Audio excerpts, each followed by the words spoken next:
بھی اللہ موقع دے گا میں یہ ثابت کروں گا، کیونکہ اب تو مجھے ڈیٹیلز آ گئی ہیں ساری، کہ ہمارے اندر لوگ گھسائے ہوئے تھے جنہوں نے یہ پلان کر کے یہ آگے لگائی ہیں، اور یہ ہر جگہ سے ایک ہی آواز آئی، یہ ہمارے لوگ نہیں تھے۔ میں نے ایک ایک سے پوچھا ہے، ہمارے لوگ چھپے ہوئے تھے، کیونکہ وہ چھپے ہوئے ہیں جیل میں ہیں، مجھے تھوڑا آہستہ آہستہ لیٹ پوری طرح اس کی خبریں ملی ہیں، لیکن جس سے بھی میں نے پوچھا ہے انہوں نے ایک چیز کہی ہے جی، کہ ایک دم کوئی لوگ آتے تھے اور یہ ایک دم ساروں کو اشتعال دلواتے تھے کہ چلو وہاں چلو، ادھر چلو جی GHQ چلو، چلو ادھر جا کے یہ جو جہاز چوک پہ میاں والی میں اس کو آگ لگا دو۔ لوگ کہے جی اب ہیں کون؟ وہ ہمارے تحریک انصاف نے کبھی دیکھے ہی نہیں تھے۔ تو یہ ہر جگہ سے یہ آئی ہیں، کور کمانڈر گھر کا جلا دیا گیا، بڑا شور مچایا گیا، لیکن آج تک کوئی IG پولیس سے پوچھا ہے کہ 2-3 گھنٹے لگ رہے ہیں کراؤڈ کو آنے کے لیے، آپ کدھر تھے؟ جو ٹرمپ کے لوگوں نے جب ان کی پارلیمنٹ کیپٹل ہل کے اوپر جب انہوں نے چڑھائی کی، سب سے پہلے پولیس چیف کو فارغ کیا، تو ادھر تو یہ اس کو تو کوئی پوچھ ہی نہیں رہا۔ اور کیوں نہیں ابھی تک CCTV کیمرہ کی ساروں کو ٹی وی کے اوپر ڈیٹیلز آئی، سارا وقت ٹی وی پہ پروپیگنڈا چل رہا ہے؟ بتائیں تو صحیح، وہ شکلیں تو بتائیں، کیوں نہیں صحیح معنی میں ہمارا کیوں نہیں موقف لیا گیا؟ ہم ساروں کو پکڑ کے جیلوں میں ڈال دیے ہیں، کیسز کر دیے ہیں، میرے اوپر، میں جیل کے اندر تھا، 9 میرے اوپر جیل میں جب میں تھا 9 کرمنل کیس کر دیے ہیں کہ میں نے ان کو اشتعال دلوایا تھا۔ کوئی ثبوت ہے؟ کوئی ہاں جی ہمارے پاس آتی ہیں جی کہ ہمارے پاس بڑے ثبوت جمع کیے ہوئے ہیں۔ میں چیلنج کرتا ہوں، یہ تو چھوڑو 27 سال میری پولیٹکس میں، ایک دفعہ بتاؤ کہ میں نے کبھی کسی کو کہا ہو کہ پرامن احتجاج کے علاوہ کوئی احتجاج کرو؟ ایک دفعہ مجھے کوئی بتا دے۔ میرے سارے پارٹی سینئرز کو میری پالیسی کا پتا تھا، اور سارے سینئرز وہی باتیں کر رہے تھے، پرامن احتجاج، ہم کہیں بھی پرامن احتجاج کر سکتے ہیں، یہ ہمارا آئین ہمیں اجازت دیتا ہے، کوئی نو گو ایریا نہیں ہے۔ لیکن یہ جو جلانا تھا، یہ ایک پلان سازش کے تحت اس لیے ہوا کہ اس کے بعد پورا ایکشن تیار تھا، ایک دم 48 گھنٹے میں 10,000 لوگوں کو جیلوں میں ڈال دیا، اور سارا کچھ بلیک آؤٹ میڈیا سے اور سارا کنٹرول ہو گیا ایک دم۔ تو جو پہلے سے پلان بنا ہوا تھا وہ موقع مل گیا کہ ایک دم اس موقع کا فائدہ اٹھاتے ہوئے ایک دم لوگوں کو انہوں نے پارٹی کو ختم کرنے کے لیے پورا پلان بنا ہوا تھا۔ لیکن میں آج آپ سب سے کیوں یہ بات کرنا چاہتا ہوں، دیکھیں جس طرف ہم اب نکل گئے ہیں نا، آپ یقین کریں اس ملک کا کوئی مستقبل نہیں ہے۔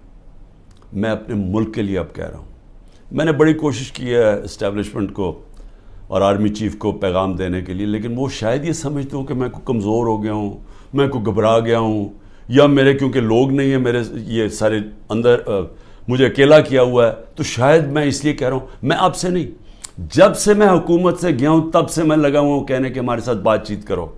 2 دفعہ جنرل باجوہ سے میں ملا بات چیت کرنے کے لیے، میں نے اپنی ٹیم بنائی جنہوں نے جا کے جنرل باجوہ سے میٹنگ کی کہ اس کا راستہ نکالو۔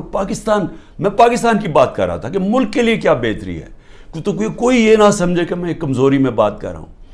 مجھے خوف آ گیا ہے کہ یہ میرا ملک تباہ ہو رہا ہے، اور میں واضح کر دوں میں نے کبھی یہ ملک چھوڑ کے نہیں جانا۔ مجھے کوئی کہے کہ جی آپ کوئی باہر چلے جائیں، کوئی ڈیل کر لیں، میں حقیقی آزادی کی جدوجہد 27 سال سے کر رہا ہوں۔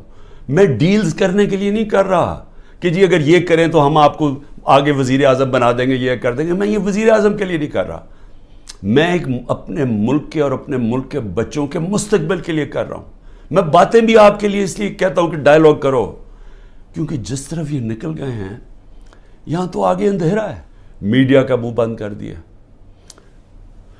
میں ویسے وہ میڈیا والوں سے ذرا آج پوچھنا چاہتا ہوں جو بڑے جہاد لڑتے تھے میڈیا کی آزادی کے لیے، وہ میڈیا ہاؤسز، جی ہم آزادی رائے اور آزادی میڈیا، وہ کدھر چلے گئے ہیں؟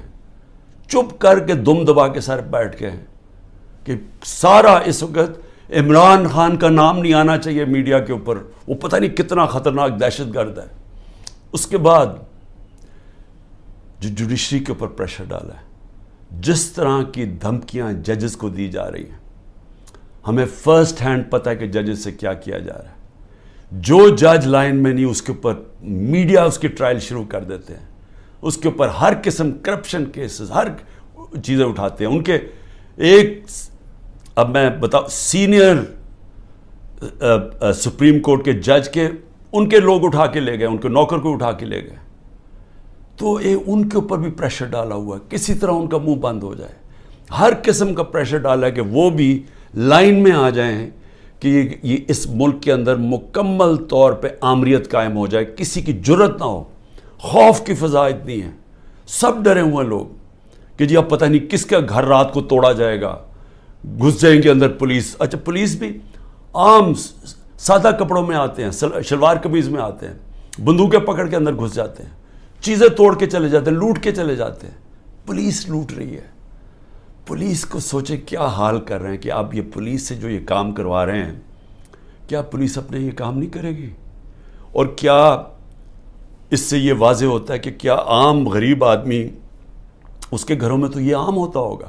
میں اپنی پارٹی کو یہ بار بار کہتا ہوں کہ آپ دیکھو جو ہمارے پہ گزر رہی ہے, اس ملک کے کمزور پہ ہر روز ایسے ہوتے ہیں جب بھی اس کا طاقتور سے ٹاکرا ہوتا تو آگے اندھیرا ہے. یہ حالات ہیں کہ کل کوئی بچے آئے, سوشل میڈیا کے بچے 20-30 لڑکے آئے, وہ جیسے باہر نکلے پکڑ کے ان کو جیل میں ڈال دیا. کس قانون کے تحت؟ بتائیں کس قانون کے تحت؟ پہلے تو آپ کہہ سکتے تھے نا جی کہ یہ ہمیں جی وہ کچھ جیو فینسنگ میں نظر آئے ہیں, آپ کو تو پتہ ہی نہیں ہے لڑکے کون ہیں, پکڑ کے سیدھا جیل میں لے گئے.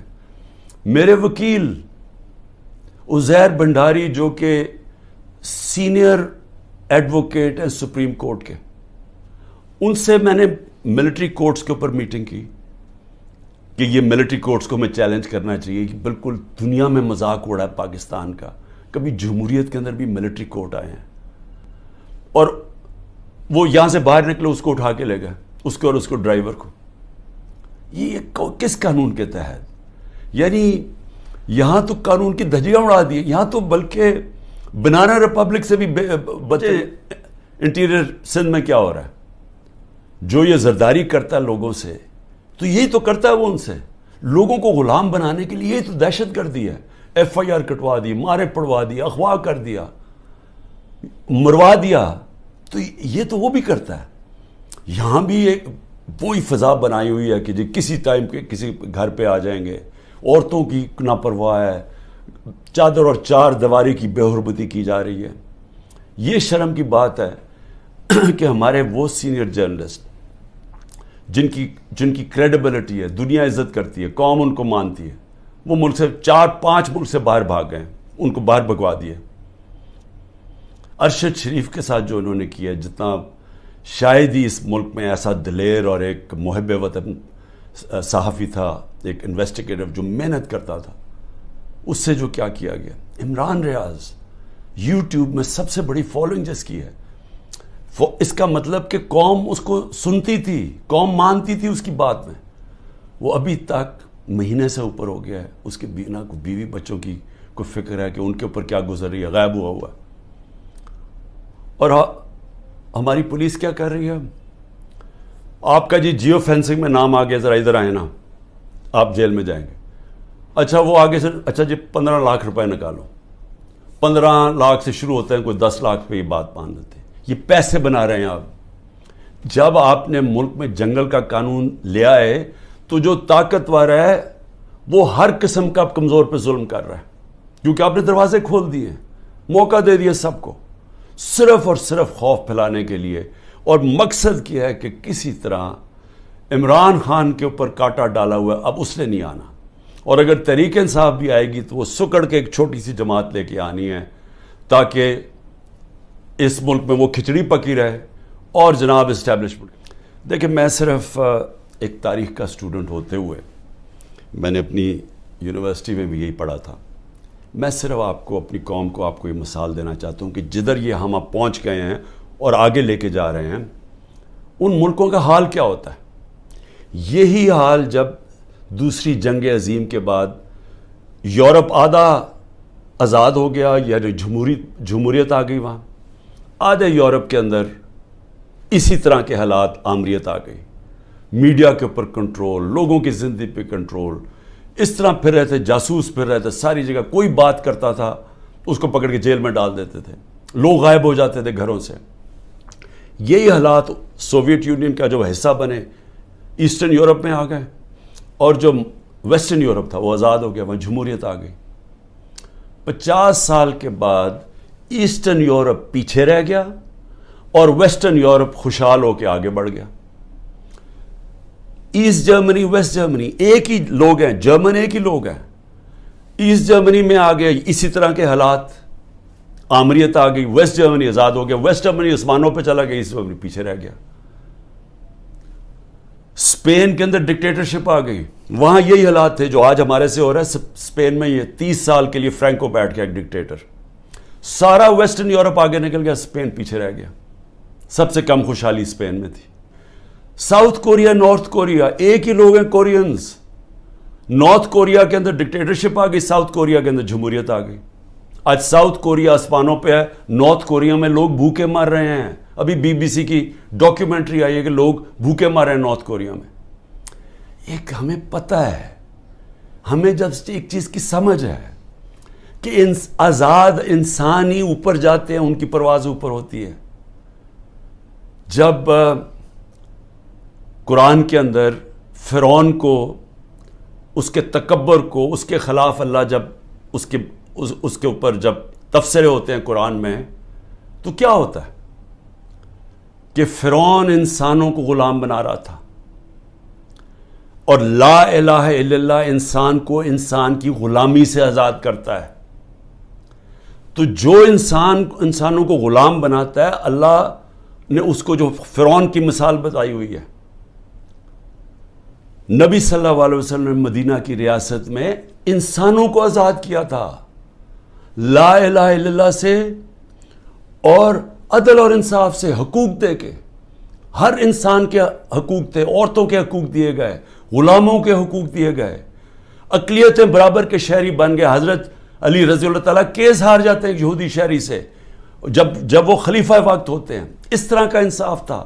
انصاف نے انسانوں کو آزاد کیا، اور وہ آزاد انسانوں نے دنیا کی امامت کی۔ تو یہاں تو الٹا جا رہا ہے، یہاں تو انسانوں کو غلام بنایا جا رہا ہے کہ گھروں میں تم اگر یہ بات نہیں مانو گے تمہیں ماریں گے، تمہیں یہ کریں گے، تمہیں اٹھا لیں گے، تم نہیں ہو تو تمہارے رشتہ داروں کو اٹھا دیں گے۔ اگر وہ باہر پاکستانی بیٹھے یا رشتہ داروں کو پکڑ لیتے ہیں، کس قانون کے تحت؟ تو جس طرف ہم جا رہے ہیں، ہمارا کوئی مستقبل نہیں ہے میرے پاکستانیوں۔ میں کل جا رہا ہوں، ہر وقت میں جیل کے لیے تیار ہوں، میں اس وقت ہر قربانی کے لیے تیار ہوں۔ نہ میں نے کوئی ڈیل کرنی ہے، جس طرح میں نے کہا میرا کبھی کسی صورت میں اس ملک سے باہر نہیں جاؤں گا، کیونکہ میرے پاس کون سے باہر پیسے پڑے ہوئے ہیں۔ تو میرا تو ملک یہ ہے، میں تو سب کچھ بیچ کے اس ملک میں آیا ہوں۔ میں تو کشتیاں میں نے ہمیشہ فیصلہ کیا تھا کہ یہ میرا گھر ہے، ادھر میرا جینا مرنا ہے، کسی صورت نہ جانا ہے، نہ میں نے کوئی ڈیل کرنی ہے کہ جی -1 کر لو۔ میں اس لیے تو نہیں پالیٹکس میں آیا تھا، میں تو حقیقی آزادی کے لیے آیا تھا۔ میں تو یہ اگر ڈیلز کرنی ہوتی بہت پہلے ڈیلز کر لیتا۔ میری جد و جہد رہے گی جب تک میرا ملک حقیقی طور پہ آزاد نہیں ہوتا، اور اس کے لیے جیل کے لیے بھی تیار ہوں۔ کل میں جا رہا ہوں، کوئی 19 میری بیلز ہیں۔ ایک کسی نے جج نے پریشر میں آ کے کینسل کیا، حالانکہ کیس ہے، بوگس کیسز ہیں سارے، لیکن ایک نے فیصلہ کرنے کے جی بیل کینسل کر دیا ہے، جیل میں چلا جاؤں گا، اس کے لیے بھی تیار ہوں، تیاری کر کے جاؤں گا۔ وہ نہیں جاؤں گا تو کوئٹہ میں کیس کر دیا۔ سوچیں، سارے لوگوں کو پتہ ہے کہ وہ خاندانی دشمنی تھی۔ ابھی قتل ہوتا ہے تو 4 گھنٹے کے بعد جناب لا منسٹر کہتے ہیں عمران خان نے قتل کر دیا۔ یہ اسی طرح ہے جب وہ میرے اوپر جب وہ گولی چلائی تھی اس نے، شوٹر نے، نوید نے، تو ابھی چند منٹوں کے بعد DPO کے فون سے وہ ساروں کو میسج چلی جاتی ہے جی میں دینی، یعنی کہ وہ دینی انتہا پسند ہے، عمران خان نے دین کی توہین کی یا کیا، وہ پہلے سے پتا تھا۔ یہ بالکل وہی ہے، 4 گھنٹے، اس کے 40 گھنٹے کے بعد FIR کٹتی ہے۔ تو یہ پہلے سے پلان کیا ہوا ہے، کسی نہ کسی کیس میں مجھے پتا ہے کہ انہوں نے، میں جیل میں چلا جاؤں گا، لڑوں گا یہی کیس لے کے، کوئی ملک نہیں چھوڑوں گا، کیس سارے لڑوں گا۔ لیکن میں اپنی قوم کو ایک پیغام دینا چاہتا ہوں، دیکھیں یہ آپ کا بہت بڑا امتحان ہے، اللہ نے آپ کو بڑے امتحان میں ڈالا ہوا ہے۔ قرآن میں وہ کہتا ہے میں بار بار تمہارے ایمان کو مشکلوں سے آزماؤں گا. یہ ٹائم ہے آپ کا، اب ایمان آزمایا جا رہا ہے. زندگی موت اللہ کے ہاتھ میں ہے. میری طاقت کدھر سے آتی ہے؟ مجھے پورا ایمان ہے کہ جب اللہ نے فیصلہ کیا میں نے جانا ہے، کوئی مجھے روک نہیں سکتا. اور اس نے جو مجھے 2 دفعہ بچایا ہے، ان کے انہوں نے جو قتل کرنے کی کوشش کی، کیونکہ اس نے بچایا ہے، اس کا فیصلہ تھا، میں نے ابھی نہیں جانا. میرا ایمان ہے، عزت ذلت اس کے ہاتھ میں. جو مرضی پروپیگنڈا کریں، ٹی وی میں گند اٹھا لیں، نہیں ذلیل کر سکتے، کیونکہ اللہ نے اپنے ہاتھ میں رکھا ہوا. اور رزق اللہ کے ہاتھ میں. جو لوگوں کے گھر توڑے جا رہے ہیں، فیکٹریاں بند کر رہے ہیں، بزنسز بند کر رہے ہیں، اور سوچیں بزنسز بند کر رہے ہیں، کون پاکستان میں پیسے انویسٹ کرے گا؟ مجھے بتائے نا. جب وہ دیکھ رہے ہیں کس قانون کے تحت لوگوں کی بزنس بند کر رہے ہیں، روزگار بند کر رہے ہیں، ان کے لوگ بیچارے بے روزگار کر رہے ہیں. آج کل کی مہنگائی میں لوگ بے روزگار ہو رہے ہیں، کس قانون کے تحت؟ کوئی ان کو فکر نہیں ہے. فرعون بنے ہوئے ہیں، جو مرضی چاہیں کر سکتے ہیں. خوف کہ جو ہماری دہشت پھیل جائے، بس ڈرایا ہوا ہے لوگوں کو. تو پاکستانیوں سن لو میری بات. آپ ہیں محمد مصطفیٰ صلی اللہ علیہ وسلم کے امت، دنیا کے سب سے عظیم لیڈر. آپ کا کلمہ ہے لا الہ الا اللہ، نہیں ہے خدا سوائے اللہ کے کوئی. آپ نے اپنی آزادی کے لیے جد و جہد کرنی ہے. میں نے ہمیشہ کہا کہ پرامن احتجاج کرتے ہیں شہری. کوئی اپنی فوج کے سامنے نہیں لڑتا، کوئی اپنی پولیس کے سامنے نہیں لڑتا. ہم ان سے لڑنے نہیں آئے، ہم کوئی انتشار پھیلانے نہیں آئے، لیکن ہمارا حق ہے پرامن احتجاج. آپ نے ابھی سے مینٹلی تیار ہونا ہے. انہوں نے مجھے جیل میں ڈالنا ہے، اور ان کا خیال ہے کہ جب مجھے جیل میں ڈالیں گے، اب انہوں نے اتنا خوف پھیلا دیا کہ سب چپ کر کے بیٹھ جائیں گے. آپ نے اگر یہ ظلم قبول کر لیا، اور یاد رکھیں آپ 25 کروڑ ہیں، اگر 25 کروڑ لوگ سہم گئے اور خوف کے سامنے جھک گئے، تو میں آپ کو بتا رہا ہوں آپ کا کوئی مستقبل نہیں ہے. پھر یا تو یہ کشتیوں میں لوگ نکلیں گے اور بیچارے اسی طرح جان کھوتے رہیں گے، سمندروں میں ڈوبتے رہیں گے اور وہاں دھکے کھاتے رہیں گے، اور یا پھر جو آپ کے پروفیشنلز ہیں وہ ملک چھوڑ کے ویسے دنیا میں ڈیمانڈ ہے وہاں چلے جائیں گے. تو ملک کا تو کوئی فیوچر نہیں رہے گا. اور یہ چوروں کے ہاتھ میں جن کو بٹھا دیے لا کے، جن کو 30 سال سے ثابت کر رہے ہیں، یہ ایک دوسرے کی چوری کو 30 سال سے لوگوں کو بتا رہے ہیں کہ کون بڑا چور ہے.